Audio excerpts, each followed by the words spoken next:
Então, vamos envolver o Hernani, que não vem há algum tempo aqui. Vamos envolvê-lo nas nossas melhores vibrações para que ele se sinta na sua casa. Boa noite. Não tenho vindo aqui, mas você me botou num monte de centro espírita para fazer palestra agora. Tem uns 10. Seminário, palestra, tudo do Gilberto. A minha função é arrumar trabalho para os outros. Tem uns 10 aí, depois eu vou cobrar ele. Por isso que eu cheguei aqui hoje, foi, Gilberto, você não quer fazer a palestra hoje? Vamos lá? Então nós vamos conversar hoje sobre Eurípides Barçanufo, que amanhã faria aniversário, né, de 138 anos de vida. Só que ele desencarnou com 38 anos de idade. Então está há 100 anos na pátria espiritual. 1º de maio de 1880, encarnava, nascia, né, Eurípides Barçanufo. A gente vai falar muito sobre ele hoje no final da palestra, mas primeiro nós vamos conceituar nossa posição como espírito hoje no planeta, as casas espíritas, desde a fundação do primeiro centro espírita, lá em Paris, e depois, finalmente, falando de Eurípides, que é a casa que Eurípides Barçanufo, né? Falar de Eurípides Barçanufo, para mim, que não conhecia Eurípides, nem sou uma pessoa muito ligada às biografias espíritas, né? Eu não sou um seguidor de Divaldo Franco, de Chico Xavier, eu sigo os espíritas que eu conheço, pessoalmente, né? Provavelmente era a mesma coisa que você vivia na época. Então, quando eu dou exemplos de espiritismo, são vocês que estão dentro das comunidades, vocês que estão lutando aqui nas casas espíritas, e eu conheço muitas, né? Só que no Rio de Janeiro são 60 casas que eu frequento, que eu trabalho fazendo palestras e desenvolvendo mediunicamente. Então, os meus exemplos espíritas não são as biografias espíritas, né? Franciscano Xavier eu não conhecia, não era espírita, provavelmente no auge da carreira de Chico Xavier, assim como não sigo, né, Divaldo Franco, Haroldo Dutra, tudo para mim são trabalhadores como nós. Então os maiores exemplos para mim são vocês, quando eu vejo Vicente, Gilberto, Gilson, é por esses espíritas que eu me interesso, né, que eu convivo, etc. E por vocês, médiuns, né, os trabalhos nos corais. Então eu sou um espírita que não vivo muito esse amor, essa ideologia biográfica, apesar de entender. Então, eu sempre conceituo tudo que acontece no mundo espiritual como algo programado. Então, a minha visão é sempre como isso foi programado. Por que nós estamos aqui hoje? Né? Por que isso está acontecendo? Por que Eurípides nasceu naquele dia? Por que Chico nasceu naquele dia? Por que foi montada essa casa? Então, a minha visão, por não ter esse sentimento, que eu gostaria até de ter, mas não vivi, é muito mais prática desse dia a dia. Então eu enxergo Eurípides Barçanufo como um vulto importantíssimo para o espiritismo mundial, né? Assim como essa casa vai ficar, né, daqui a 50, 60 anos, e isso eu recebi várias vezes de André Luiz em reunião mediúnica, dizendo, olha, hoje vocês estão aí e nós estamos apoiando, mas daqui a muito pouco tempo nós vamos estar de volta aí e vocês espero que estejam trabalhando aqui do lado espiritual para nos suportar. Então é uma troca de papéis que nós vivenciamos o tempo todo e que vocês vão estar convidados a viver. Não se iludam. A gente pega as desencarnações de Eurípides, né, como Marcos no Essênio, como Rufus, tinha muito menos conhecimento do que o menor conhecimento que tem nessa sala. Você escolher aqui, como Jesus dizia, né, o maior dentre vocês nascido de mulher é João Batista, mas mesmo ele é o menor de onde eu venho. Então, se você escolher aqui nessa casa espírita hoje, com 300 pessoas, quem tem o menor conhecimento sobre o espiritismo, pode escolher. Tem mais conhecimento do que Eurípides tinha na encarnação dele. Como é que pode isso? Então, a responsabilidade de todo mundo nessa casa, quando desencarnar, vai ser enorme. Todos vamos ser socorridos, mas vai ser aquele socorro muito rápido, provavelmente que o Gilson viveu. Olha, está socorrido, mas tem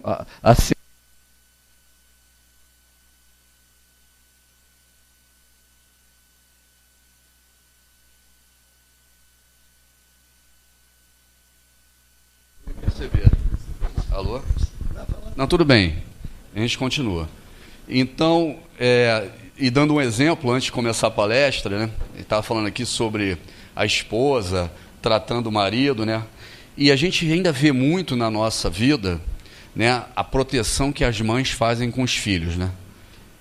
Desde pequenininho, né? O filho dela, a minha mãe era assim também, ainda tinha o agravante da minha avó. Então, o nosso filho é o tudodebom.com.br, né? Ele é o mais bonito, é o mais inteligente, ele está sempre certo, o problema é sempre a nora, é a namorada, é a escola, não é assim? E aí nas mesas mediúnicas a gente tem visto agora que essas mães... Mas é a pilha mesmo, porque está bem aceso.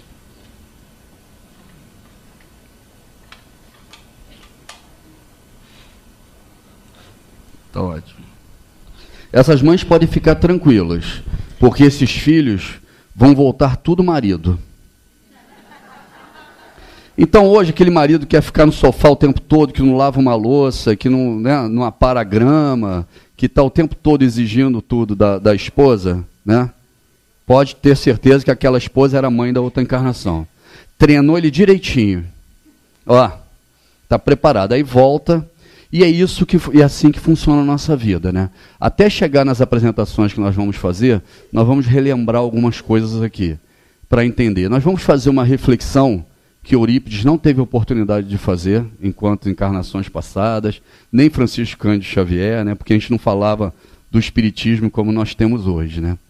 Nós estamos inseridos, todos nós aqui nessa sala, numa lei que se chama determinismo relativo, que é sobre tudo que a gente fala na casa espírita. Todas essas piadas que nós fazemos aqui, você vai vir nora, vai vir... Tudo isso é determinismo. Por quê? Porque antes de encarnar, nós determinamos uma série de coisas que nós vamos ter e que nós seremos. Então, tudo que nós recebemos antes de encarnar, foi determinado. Por que é determinado? Porque eu estou no plano espiritual e essas coisas já estão acontecendo. Quando eu sento com os espíritos que vão programar a minha reencarnação, quem assistiu o filme Nosso Lar ou leu o livro sabe como é, né? Tem um ministério inteiro da reencarnação.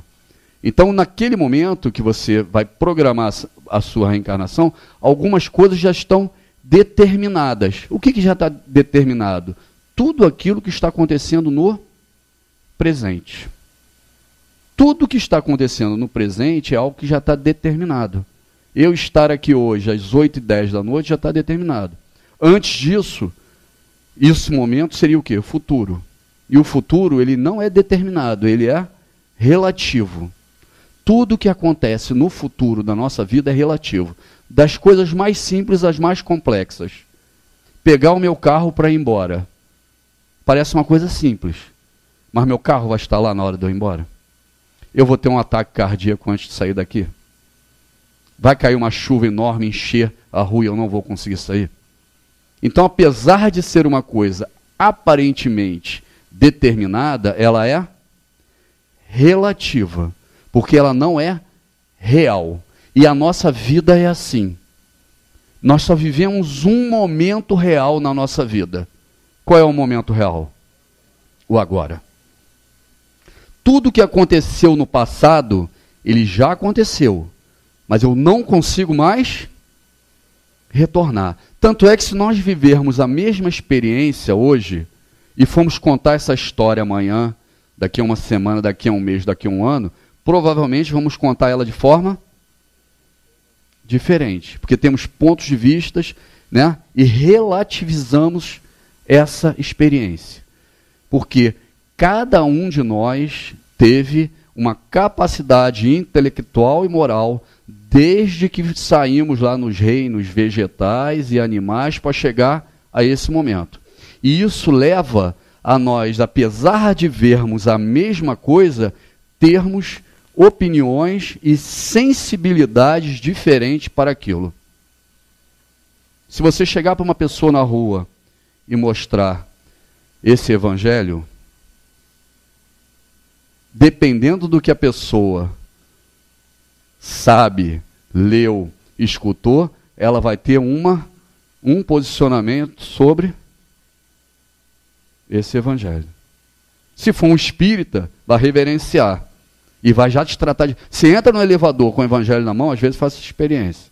Se for espírita, já te trata E se for evangélico? Né? Já te dá uma exorcizada ali mesmo, né? Já puxa um papelzinho e te convida para a igreja, não é isso? E nós temos o mesmo profeta, né? Somos cristãos, né? Mas já dá logo. E um católico? Hoje já está até bem melhor, mas na época de Eurípides Barçanufo, quando ele nasceu, toda aquela Sesmaria, na realidade, aquela região, era uma região muito católica. E o católico tinha um preconceito e uma luta contra o espiritismo muito grande. Eu acho que Gilberto viveu muito isso.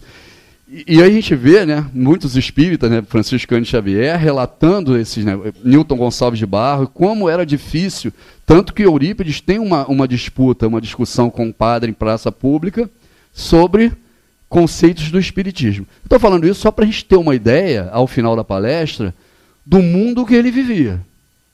Do mundo que Gilberto vivia quando montou essa casa. Provavelmente muitos moradores daqui estavam rezando para que isso aqui não fosse, né?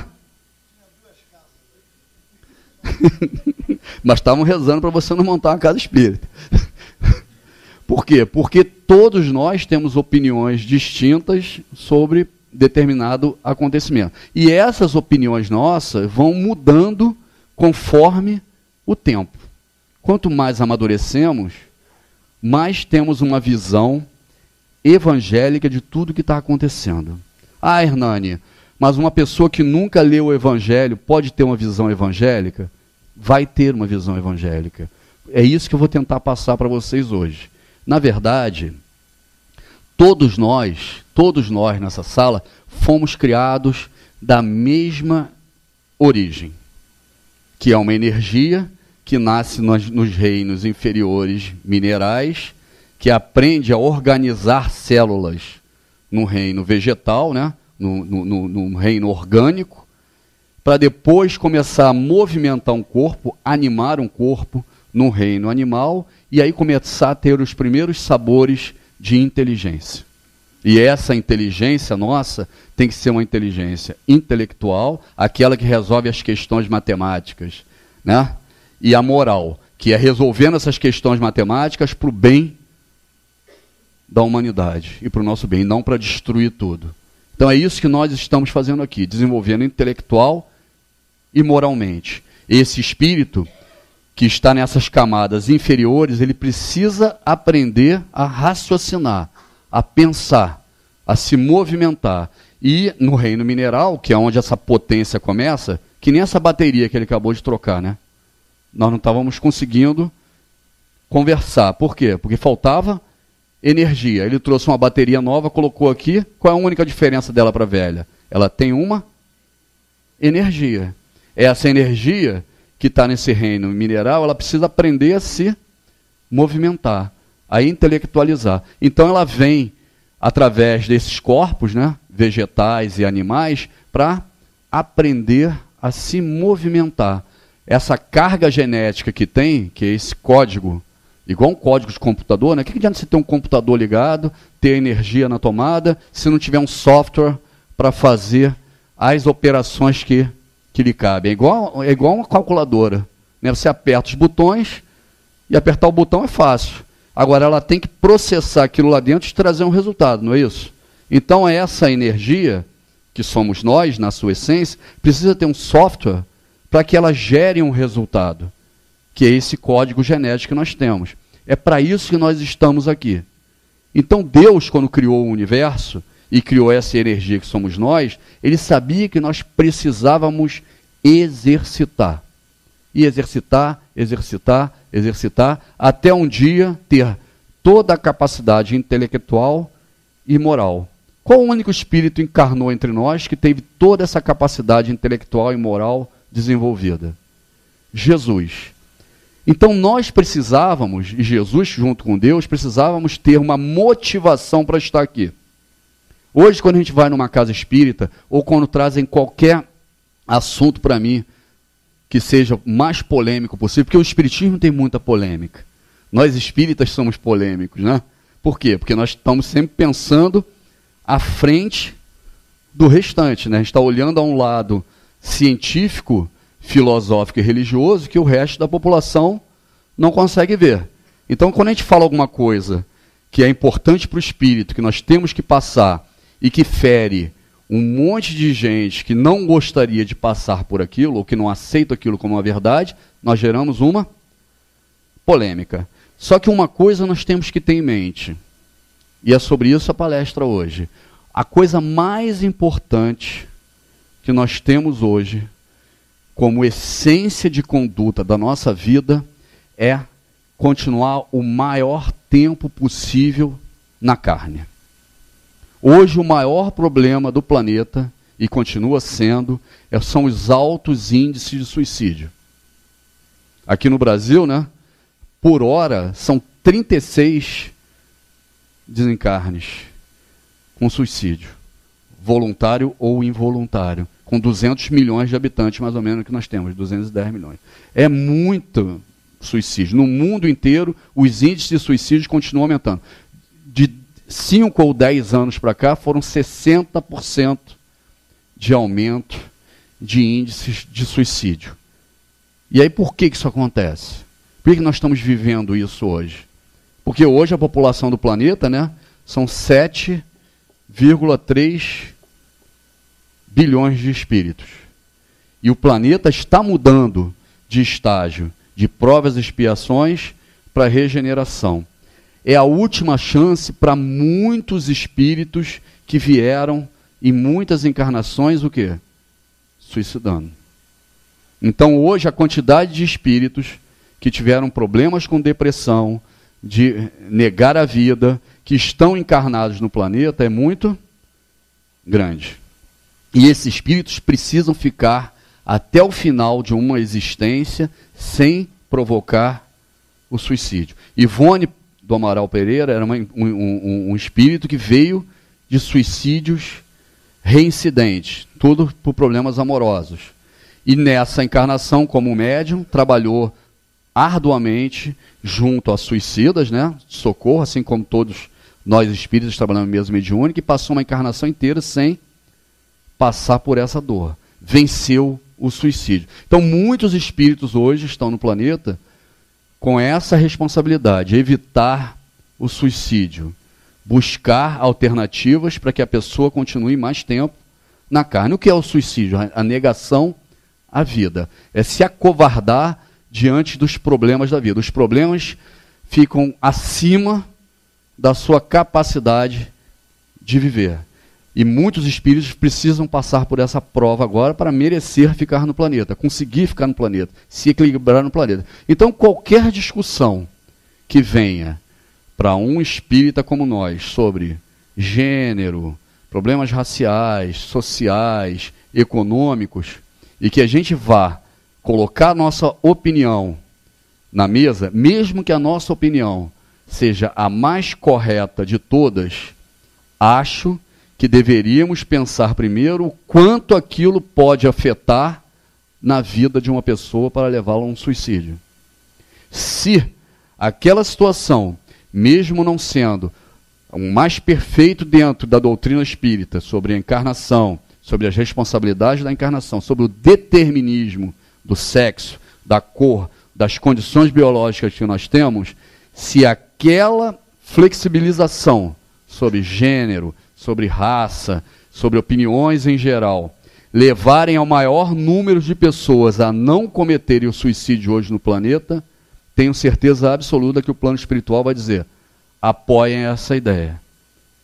Porque, mesmo tendo lições para serem passadas, para todos nós que recebemos essas condições biológicas determinadas antes de nascer, nós precisamos dar condição a todos os espíritos encarnados no planeta que não passem pelo suicídio. O planeta não consegue ainda migrar de provas e expiações para um planeta de regeneração pela grande quantidade de espíritos que deixam a vida voluntariamente hoje no planeta.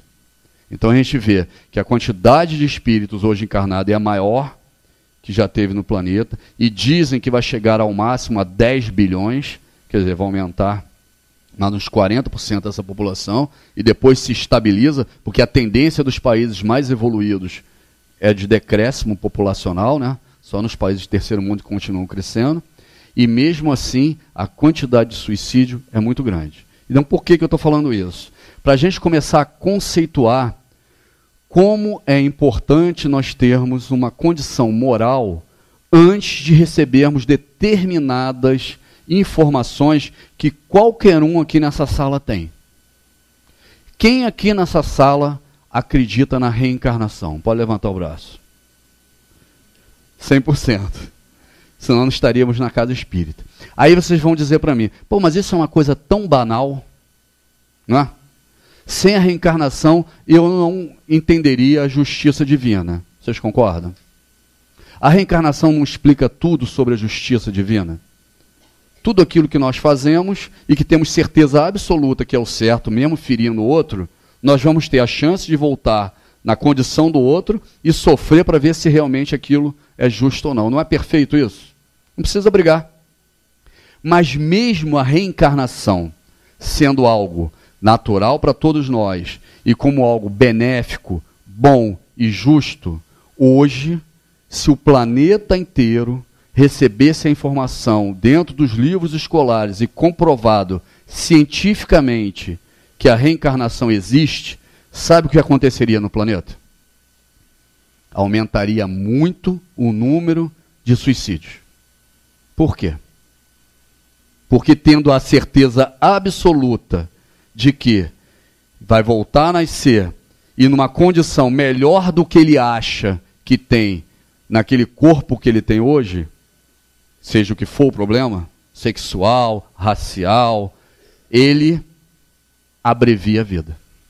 Então, o que é uma informação maravilhosa para alguns espíritos pode ser um problema enorme para um resto de outros espíritos. Por isso que o planeta ainda não tem a reencarnação comprovada cientificamente e divulgada para todos, porque falta um conhecimento moral para que você aceite as condições determinadas naquela encarnação e não abrevie sua vida. Por que nós espíritas não pensamos, e mesmo quando temos maior dificuldade, no suicídio e aconselhamos a que não se faça?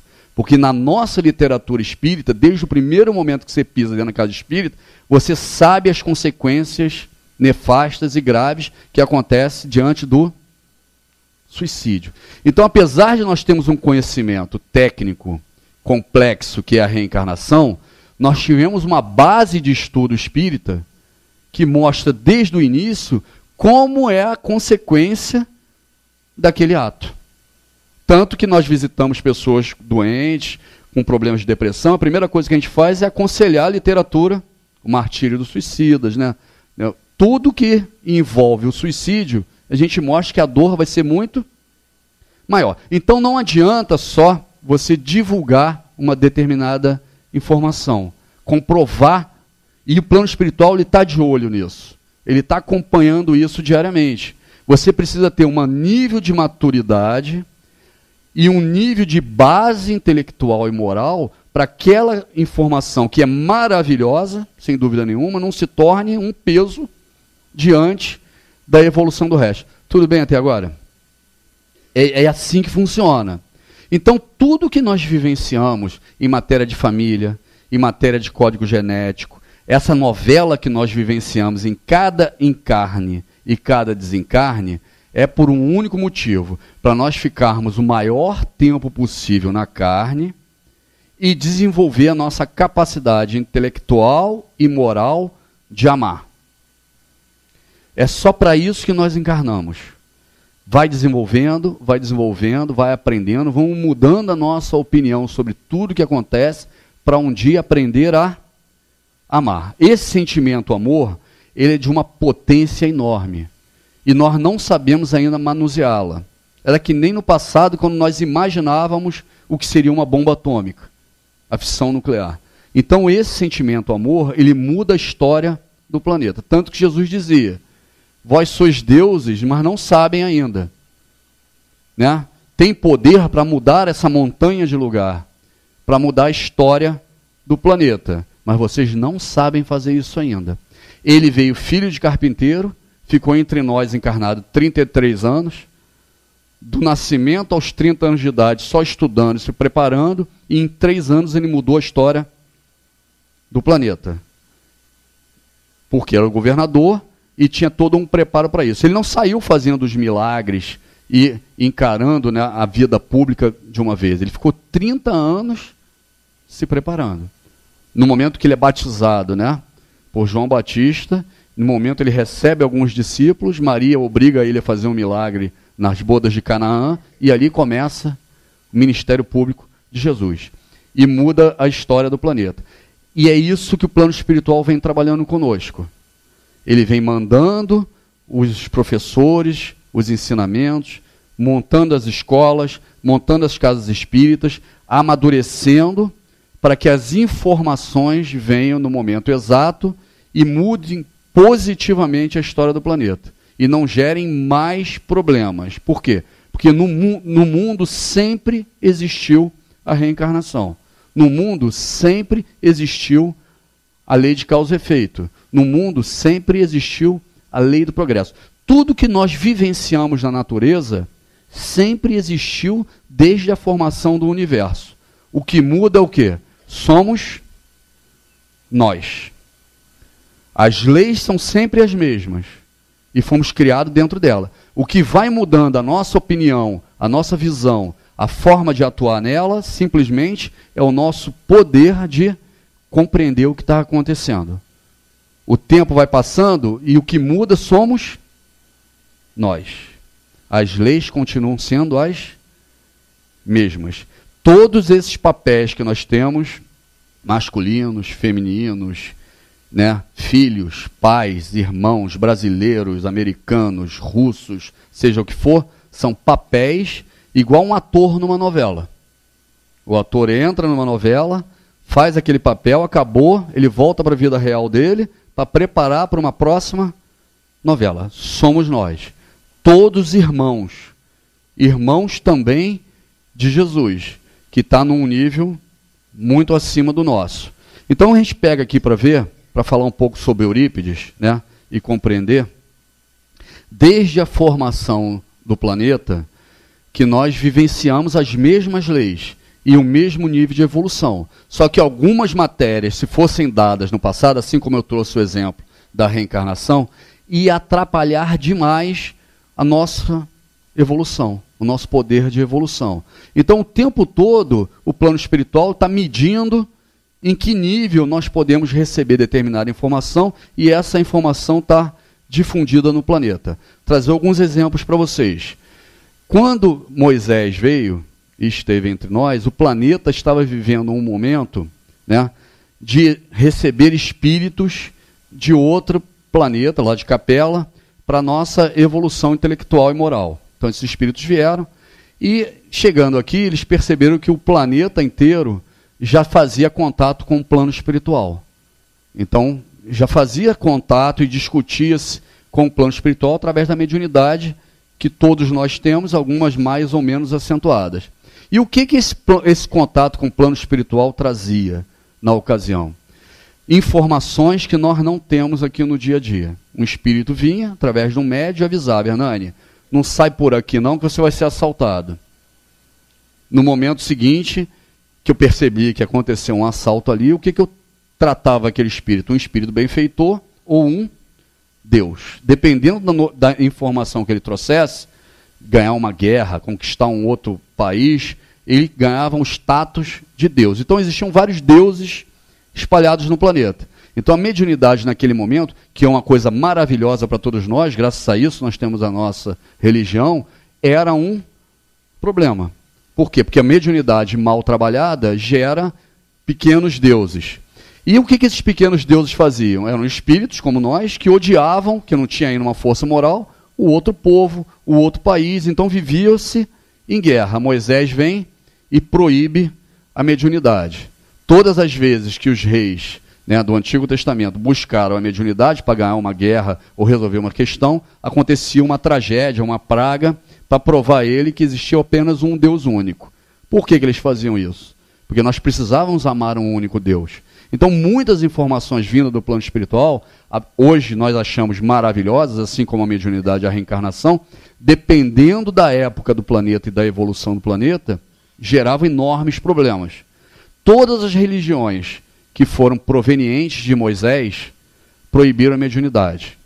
Então, todos os cristãos, né, católicos, protestantes, não trabalhavam a mediunidade de uma forma aberta, assim como os muçulmanos também não. Então, quase 3/4, né, do planeta proibiu-se a mediunidade. E em alguns lugares a mediunidade não foi proibida. Por quê? Porque essa religião mosaica, ou os remanescentes, não chegaram lá. Na África e nos povos indígenas. Então, nesses povos, a mediunidade foi livre, né, como a gente vê aqui. E gerou muitos distúrbios, muitas guerras, muitos problemas, muitas brigas. Por que Deus permitiu isso? Porque hoje nós precisamos ter a mediunidade desenvolvida para trazer uma religião com base cristã, evangélica, dentro de toda a informação do que é o plano espiritual. Então, como esse trabalho é programado e meticulosamente medido. O que era um problema no passado na mediunidade, tanto é que gerou atraso em muitas regiões, hoje vai ser a tecnologia do futuro. As doenças, as curas, né? O tratamento psicoterapêutico, tudo que vem proveniente da mediunidade é assunto de relevância a nível mundial.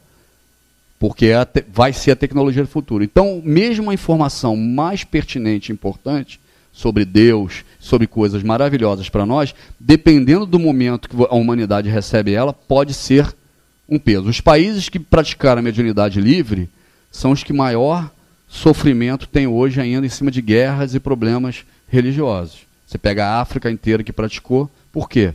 Porque era necessário ter um livro dos médiuns, era necessário ter uma base moral de conhecimento para você poder utilizar essa mediunidade. Tudo bem? Eu vou mostrar aqui agora como é essa evolução das casas espíritas, né? Como isso foi programado pelo plano espiritual, para que nós pudéssemos ter esse assunto discutido hoje.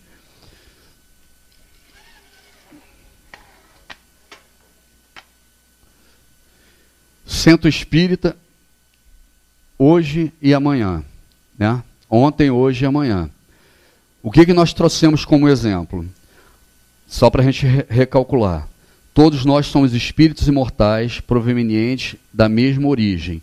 As leis que nos regem hoje, todas as leis que levam ao nosso pensamento, a transmissão do pensamento, as doenças que nós temos, a mediunidade que nós temos, né? A evolução do nosso espírito, todas essas leis já existem desde o início da formação do universo.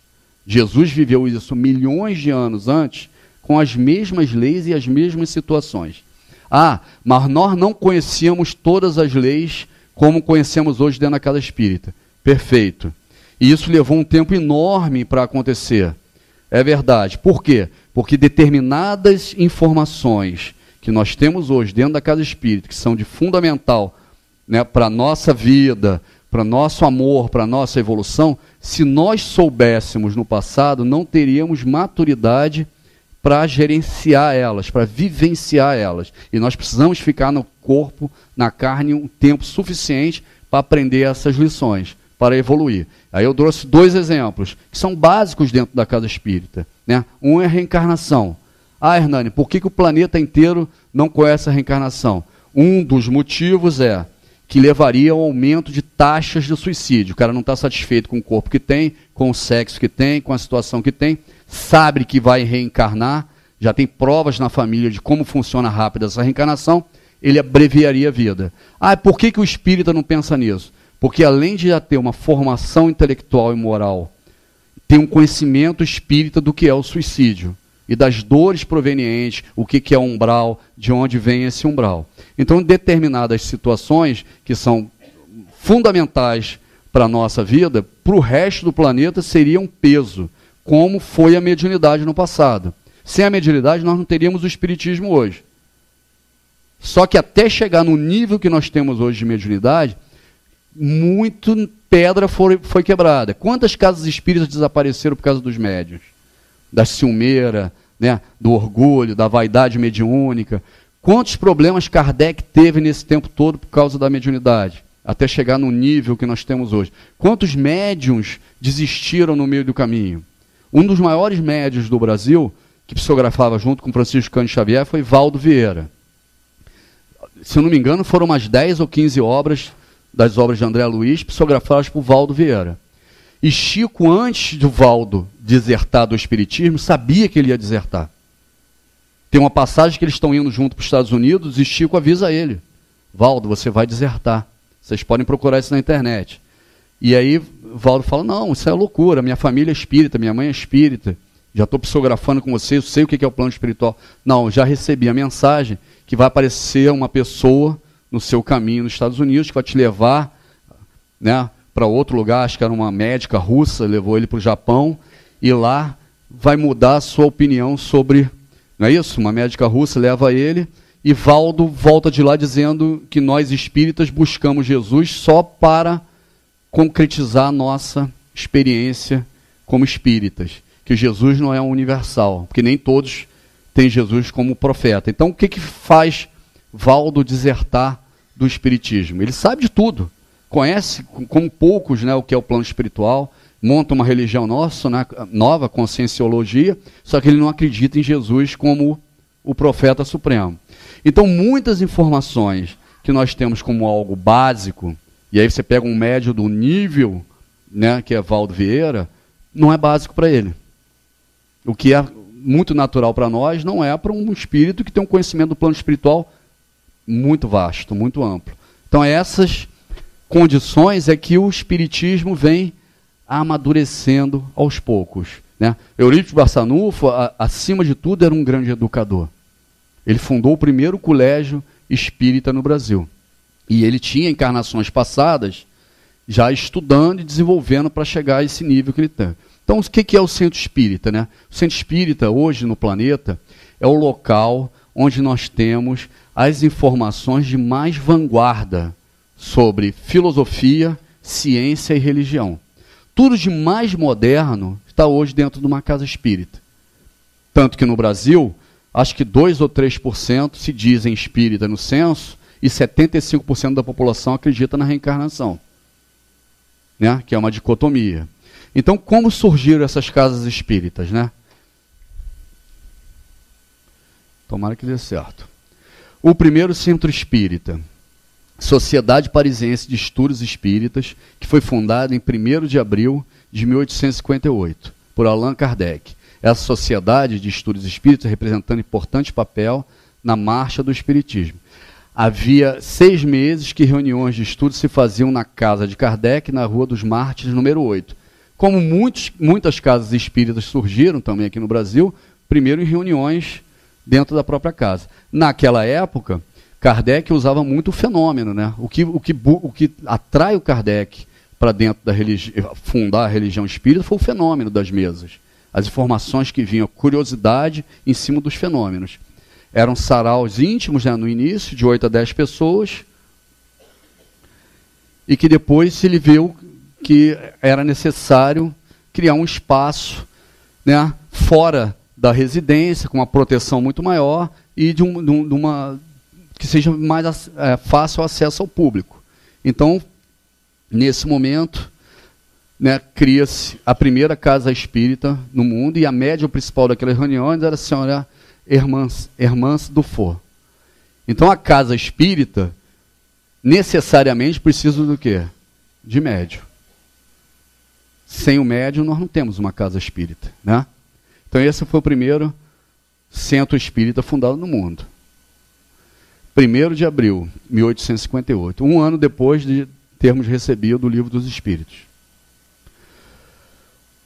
Grupo Familiar de Espiritismo, instado em 17 de setembro de 1865, é o primeiro centro espírita no Brasil, em Salvador, que foi a nossa primeira capital, na Ruiz Olímpio Teles de Menezes, na cidade de Salvador, na Bahia.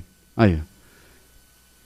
Teles de Menezes, Grupo Familiar do Espiritismo, essa era a primeira campanha da Casa Espírita, 1865.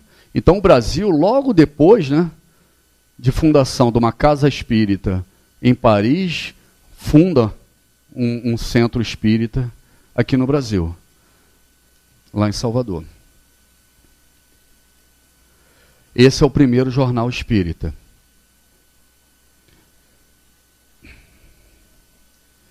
A nós que nos achamos hoje reunidos, constituindo naturalmente o Grêmio dos Estudos Espiritísticos na Bahia, e a quem uma certa vocação do alto cometeu o empenho dessa árdua missão, árdua e até espinhosa, sim, mas irradiante de bem, fundadas esperanças, incumbe pelos meios de mister e serem empregados propagar essa crença regeneradora e cristã, fazendo-a chegar indistintamente a todos os homens. E o meio material que a providência sabiamente nos oferece para levar rapidamente a palavra da verdade, a inteligência e ao coração de todos os homens é a imprensa. O espiritismo no Brasil, ele viveu muitos ataques externos, né, como eu falei antes, na época o catolicismo era muito forte, e agora a gente vive, né, o protestantismo, mas também muitos ataques internos. O espiritismo no Brasil viveu muitos anos uma discussão dentro da própria Federação Espírita Brasileira sobre Rusteng e Kardec. Né? Eu acho que o pessoal mais estudioso aqui, que viveu isso na pele, pode explicar melhor do que eu o que eram essas batalhas. Eu só vejo na internet em algumas poucas casas que tem rustenguistas. Por exemplo, eles acreditavam que Rusteng foi um espírito que nasceu, né, na França também, e que publica algumas obras sobre o espiritismo, né, que são o Evangelho de Rusteng. E existem algumas situações que contradizem as obras de Kardec. Por exemplo, que Jesus nunca teve um corpo biológico, que Jesus nasceu, né, de fecundação entre Maria e José, que Jesus vivia um corpo fluídico, que ele nunca nasceu. E essa discussão, até pouco tempo, quando eu comecei no Espiritismo, há 25 anos atrás, era tida aqui no Brasil. Alguns espíritas, né, faziam palestras só para explicar. Né, então, dentro do próprio Espiritismo, existiam muitas divergências. Assim como o Duvaldo Vieira saiu do Espiritismo, né, deixou o Chico Xavier. Então, você vê como era árdua e difícil essa tarefa. Não é só a propagação externa.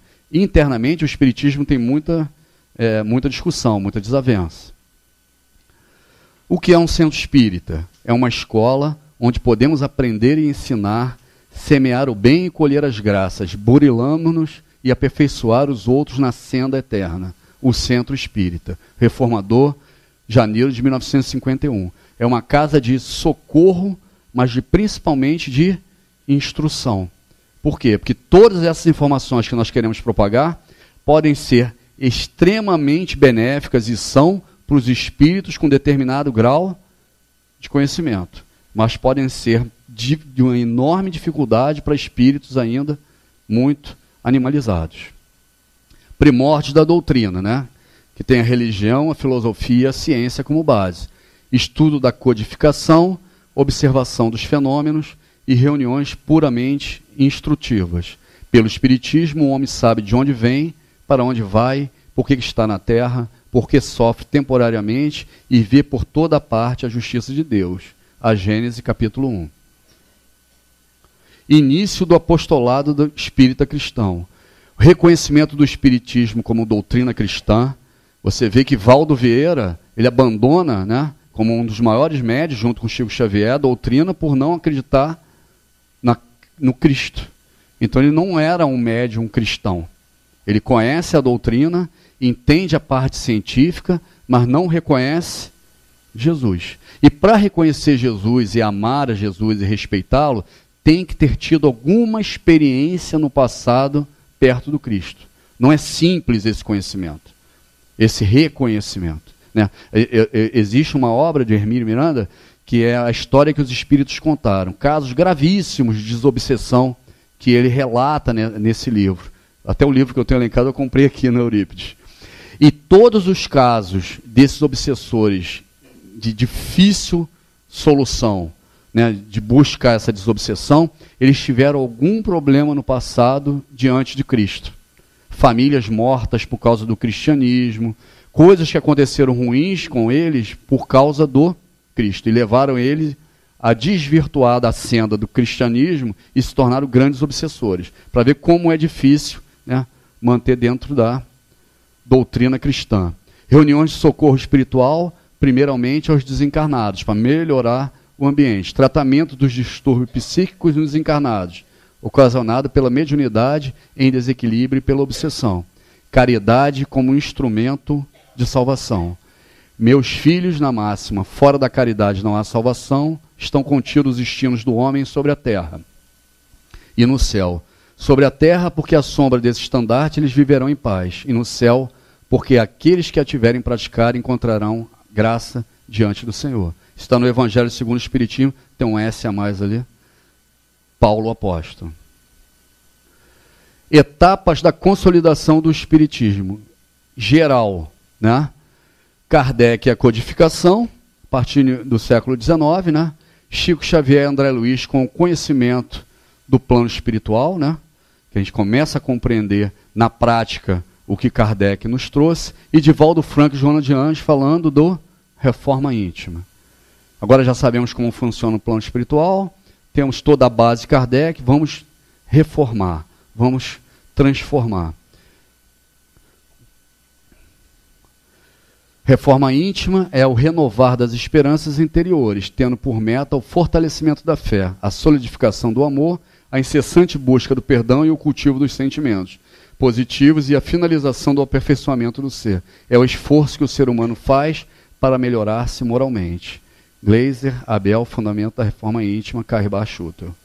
Cada um desses ensinamentos, cada um desses marcos, vieram espíritos que têm a característica e a capacidade para lecionar sobre cada um deles. Tanto é que no início das psicografias de Divaldo Franco, que ele começa a trazer alguns romances e situações que acontecem no plano espiritual, as obras não tinham esse aperfeiçoamento, o nível que tem hoje. Nem até de plágio ele foi acusado na época por causa do Franciscano Xavier. Quando ele entra naquilo que lhe cabe mesmo, que é a Joana de Ângeles, é que a obra dele toma o vulto que nós temos hoje, e completamente diferente das obras que Chico e André faziam. Não adianta ele...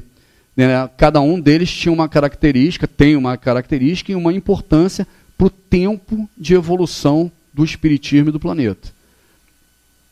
Aquele que podemos, com razão, qualificar de verdadeiro e sincero espírita, encontra-se num grau superior de adiantamento moral. O espírito já domina mais completamente a matéria e lhe dá uma percepção mais clara do futuro. Os princípios da doutrina fazem vibrar-lhe as fibras, quer dizer, você se emociona, que os outros permanecem mudas. Numa palavra, foi tocado pelo coração, e por isso a sua fé é inabalável. Reconhece o verdadeiro espírita pela sua transformação moral e pelos esforços que faz para dominar as más inclinações. Isso vem com a evolução intelectual e moral. Quando Nicodemos vai conversar com Jesus, ele tinha até um bom conhecimento, né? Jesus fala, como é que pode um doutor da lei não compreender as coisas da terra? Jesus só falou sobre a reencarnação. Só que a intelectualidade de Nicodemos não conseguia. Como é que pode um homem velho como eu tornar ao ventre da minha mãe e voltar a nascer? A dúvida de Nicodemos não era só o tamanho que nós temos biológico para voltar a nascer, porque Jesus fala do espírito, é o conhecimento que ele tinha. Como é que pode um homem com o conhecimento todo que eu tenho, com tudo que eu aprendi, voltar a ser uma criança? Vou esquecer tudo? Ele ficava imaginando, pô, será que a criança já vai nascer tendo todo o conhecimento que eu tenho? Então faltava na época uma maturidade, um conhecimento intelectual e moral para se compreender a reencarnação, que hoje nós já temos, principalmente quem frequenta a casa espírita. A base doutrinária é a caridade, a simples compreensão de uma doutrina, porém não implica na sua vivência. Além de compreendê-la, temos que senti-la. Somente quando compreendemos e sentimos o espiritismo, quando incorporamos a nossa personalidade, quando o assimilamos profundamente no nosso ser, é que podemos vivê-lo. Maria Teresa não era espírita, assim como Gandhi também não era, mas vivia a sua essência espírita evangélica. Por quê? Porque o nosso destino, independente se vamos ser espíritas ou não, e se vamos conhecer o evangelho ou não, é evoluir cada vez mais até a perfeição. Tem uma outra apresentação agora é sobre Eurípides. Ele passa para mim? Que a gente tem 10 minutos.